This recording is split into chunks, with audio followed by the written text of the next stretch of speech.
What if I told you that your brain is eating all day long? It's not food, it's information. And just like your body can't thrive on junk food, your mind can't thrive on junk content. The people you follow, the music you listen to, the conversations you have, the shows you binge, the videos you watch, they're all becoming part of your brain. And most people don't even realize that. Hi, I'm Victoria. I'm using my master's in positive psychology to teach people that happiness isn't luck, it's science.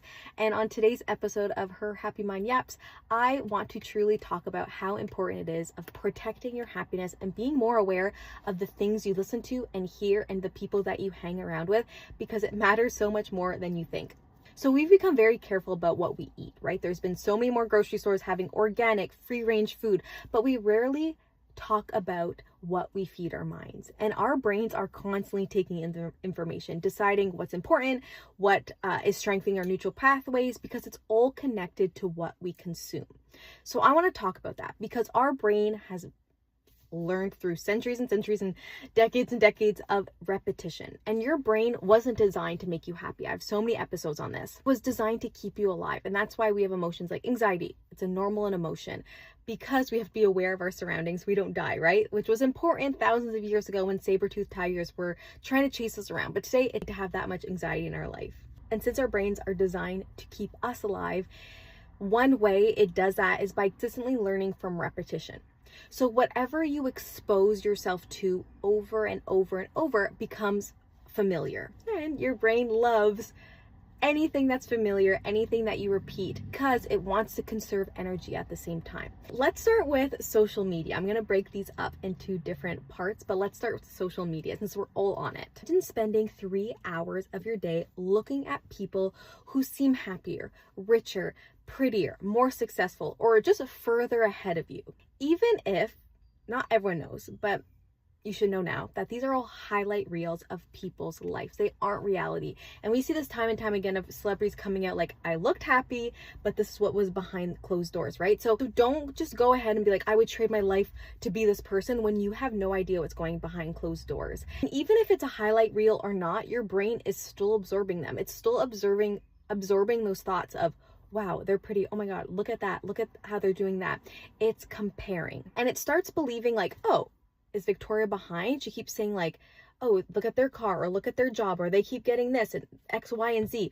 Oh, like, is Victoria behind? And it starts putting these thoughts in your heads and you start noticing what you don't have instead of what you do have, because subconsciously your brain is working time and time again to understand what you're thinking. And so the goal isn't to delete social media, become more intentional. So I really want you to start following people who educate you, inspire you, challenge you, give you different perspectives of life, different living situations, because I want people to start making you feel like you have hope or inspired to do things, or challenge you to go out and start a business or do different things in your life than just living the same 9 to 5 every single day. So I want you to follow people that don't just make you feel hopeless, but hopeful, and not like inadequate, but adequate to do whatever you want in your life. So we have our conscious brain, we have our subconscious brain, and we have thousands of thoughts that go through our minds every single day. And most of the time they end up in our subconscious thoughts. And we sometimes don't even think they're there until we actually start doing the work. And you're like, wow, I was actually thinking those thoughts. Second one,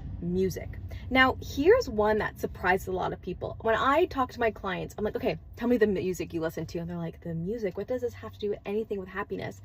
Has a lot to do with happiness, because music is incredibly powerful because it bypasses a lot of conscious thinking. Your playlist is full of songs about heartbreak, anger, revenge, loneliness, or hopefulness. Guess what emotional state you're rehearsing?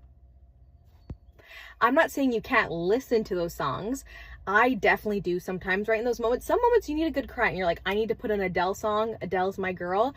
But it shouldn't become like, I listen to this 24/7. Your brain starts associating those emotions with your normal state. And that's where it becomes kind of a problem. Imagine replacing just a few songs with music that feels peaceful, hopeful, energetic. It's a small shift that can have a very surprising big effect. when you go through a breakup, of course, put on your girl songs, your crying songs, but also don't listen to them too long. Then switch on to the Spice Girls, then turn on all these things, right, that bring your energy back and to bring yourself to be more hopeful of finding a better man, finding a better partner, okay? Number 3, conversations. We all know people who complain about everything. We all have that person in our life, and that's normal. And complaining, it's great to get it off our chest. Venting is very important. I always tell my clients, like, are you venting to me or do you want me to help you move past this? And sometimes I just need a good vent sesh. I'm like, that's fine. I'm your eyes and ears. I want to listen to you. And even to my friends, I'm technically that friend who just loves listening, because I think it's so important to vent sometimes. I'm like, I don't need your opinion. I just need to get this off my chest. Then I can go and move on and continue with my life. But every interaction does leave you heavier. So we all have certain people that when we hang out with them, or when the vibe of the room changes, so your brain doesn't know whether negativity is happening to you or it's just simply being discussed around you. I love our brains. Our brains are so interesting, but at the same time, you're like, when are we getting an iPhone upgrade on our brains? Because I'm done with dealing with this old thinking, and it's not happening anytime soon. So we have to start learning how to understand our brains. So when we absorb certain things around us, certain music, certain social medias and people now, it's not, we understand more. And I'm not saying go and avoid those difficult conversations, but balance them out into your routine.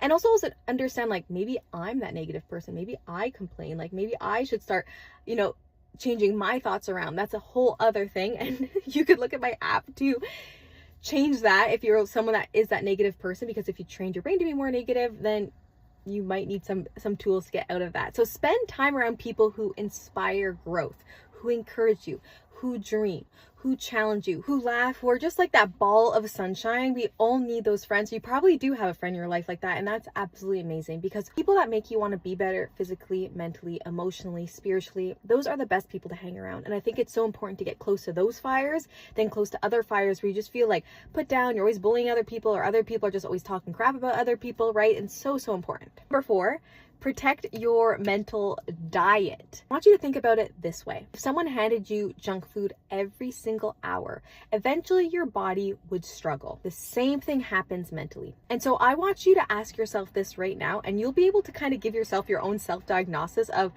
am I putting happiness in my life, or am I putting anxiety or stress or unhappiness in my life? So ask yourself these questions. Number 1, what am I reading? Number 2, what am I watching? Number 3, who am I listening to?